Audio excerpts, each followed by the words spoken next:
اچھا پیر صاحب، محرم الحرام میں شادی کرنے کے حوالے سے ابہام پایا جاتا ہے. بعض مکاتب فکر کہتے ہیں کہ کرنا جائز ہے اور بعض کہتے ہیں کہ اس کا احترام کرنا چاہیے. تو آپ کا کیا موقف ہے اس حوالے سے؟ نحمدہ ونصلی ونسلم علی رسول الکریم، اما بعد فاعوذ باللہ من الشیطان الرجیم، بسم اللہ الرحمن الرحیم. قال تبارک و تعالیٰ فی القرآن المجید قل لا اسألکم علیہ اجرا الا المودۃ فی القربى. صدق اللہ العظیم و صدق رسول النبی الکریم. جو ہمارا دین ہے نا، اس میں سختی تو ویسے نہیں ہے، لا اکراہ فی الدین. شادی ایک جائز عمل ہے جو سال بھر میں کسی بھی موقع پہ ناجائز نہیں کہا جا سکتا. یہ اللہ تعالیٰ کا حکم بھی ہے کہ انسان کو زنا سے بچنے کے لیے نکاح کی ترغیب دی گئی. اسی طرح حضور نبی کریم صلی اللہ علیہ وآلہ وسلم کی سنت مبارکہ بھی ہے. تو یہ حکم بھی ہو گیا اور یہ سنت بھی ہو گئی، لہٰذا جو حکم بھی ہو جائے اور سنت بھی ہو جائے وہ ناجائز نہیں ہو سکتا. لیکن یہاں پر بات صرف سمجھنے کی ہے. رمضان شریف کا مہینہ، اس میں شادی کرنا قطعاً طور پہ منع نہیں ہے، لیکن ہم اس ماہ مبارک میں قرب الہی حاصل کرنے کے لیے، اللہ تعالیٰ کا ذکر اذکار کرنے کے لیے اپنی تمام تر توجہ اللہ کی طرف لگاتے ہیں اس ماہ مبارک میں. اگر کوئی شخص اس رمضان کے مہینے میں شادی کرے گا تو اب وہ توجہ اپنی نو بیاتہ دلہن کو دے گا یا اللہ کی طرف دے گا، تو وہ اس کی جو رغبت ہے عبادت سے وہ دور ہو جائے گی. شادی یا نکاح یہ دونوں فرحت کے موقع ہیں، خوشی کے موقع ہیں. اب منع تو رمضان شریف کے مہینے میں بھی شادی نہیں ہے، لیکن ہم اس مہینے کا ادب کرتے ہیں اور اس میں شادی سے گریز کرتے ہیں. اسی طرح جو ماہ محرم ہے، اس میں شادی کہیں پہ نہیں لکھا ہوا کہ آپ نہیں کر سکتے، لیکن چونکہ یہ مہینہ حضور نبی کریم صلی اللہ علیہ وآلہ وسلم کے ساتھ ڈائریکٹ ان کے غم سے منسوب ہے. جب حضور علیہ السلام کو یہ خبر شہادت کی ملی کہ آپ کے پیارے نواسے کو کربلا کے میدان میں شہید کر دیا جائے گا، تو آپ صلی اللہ علیہ وآلہ وسلم زار و قطار روئے، ہچکیاں لے کے روئے. اور اس روایت کو حضرت ام سلمہ رضی اللہ تعالیٰ عنہ نے روایت کیا. تو جس ماہ ادب میں حضور نبی کریم صلی اللہ علیہ وآلہ وسلم روئیں، تو آپ کا رونا بھی تو سنت ہے، جیسے آپ کے دیگر کام کرنا سنت ہے اور ہمارے لیے مشعل راہ ہے، ہم ان کی پیروی کرتے ہیں. ہم حضور نبی کریم صلی اللہ علیہ وسلم کی بحکم قرآن اطاعت کرتے ہیں.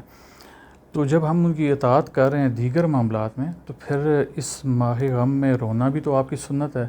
تو اب جس مہینے کو یا جس شہادت کو لے کے حضور نبی کریم صلی اللہ علیہ وآلہ وسلم غمگین ہو گئے، جبکہ شہادت رونما بھی نہیں ہوئی تھی، تو ہم اگر اسی دن کو لے کر اگر کوئی شادی بیاہ یا کوئی ایسی تقریب کا انعقاد کرتے ہیں، تو یہ سریعاً ہم حضور نبی کریم صلی اللہ علیہ وآلہ وسلم کی ذات پاک سے عداوت کی وجہ سے کریں گے یا آپ کی آل سے بغض کی وجہ سے کریں گے. ورنہ ہمارے پاس سال کے 365 روز موجود ہیں اور شادی کا عمل، نکاح کا عمل آپ ان 365 دنوں میں کر سکتے ہیں. ہاں، ایک شرط ہے یہاں پر کہ اگر ایسا ہو کہ باقی جتنے بھی مہینے ہیں ان میں اگر اس چیز کو ممنوع قرار دے دیا جائے کہ آپ نکاح نہیں کر سکتے، اور ایسے میں اگر آپ کے پاس صرف ایک محرم کا مہینہ بچے، تو پھر آپ شوق سے کریں کہ وہ نکاح کرنا سنت رسول بھی ہے. لیکن جب آپ نے دیکھا کہ باقی دیگر مہینے آپ کے پاس موجود ہیں، پھر محرم میں خواہ مخواہ شادی کے لیے آپ زور لگائیں، یہ بات سمجھ سے بالاتر ہے. تو اس کو قطعاً کسی جائز ناجائز کے زمرے میں نہیں لینا چاہیے. اس کو صرف حضور نبی کریم صلی اللہ علیہ وسلم کی ذات کے ساتھ عشق یا عداوت کی آنکھ سے دیکھنا چاہیے. تو جو بھی حضور سے محبت رکھتا ہوگا وہ آپ کی خوشی میں بھی شریک ہوگا، آپ کے غم میں بھی شریک ہوگا. تو غم میں شریک ہونا تقاضا کرتا ہے کہ اس ماہ مبارک ادب میں شادی سے اجتناب کیا جائے. اور خاص طور پر جو عاشورہ کے دن ہے، اس میں ایسی چیز کرنا میں سمجھتا ہوں کہ یقیناً حضور نبی کریم صلی اللہ علیہ وآلہ وسلم کے لیے یقیناً نہایت ہی ناپسندیدہ عمل ہوگا۔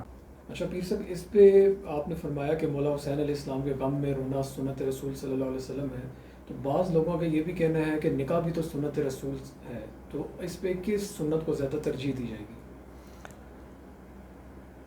دیکھیں، اس میں ہمیں ایک بار پھر بحیثیت انسان ان معاملات کو تھوڑا سمجھنا پڑے گا کہ اب دو سنتیں ہوں گی، نکاح بھی سنت ہوگی اور امام عالی مقام حضرت امام حسین علیہ السلام کی شہادت کے غم کو لے کر رونا بھی سنت ہوگی۔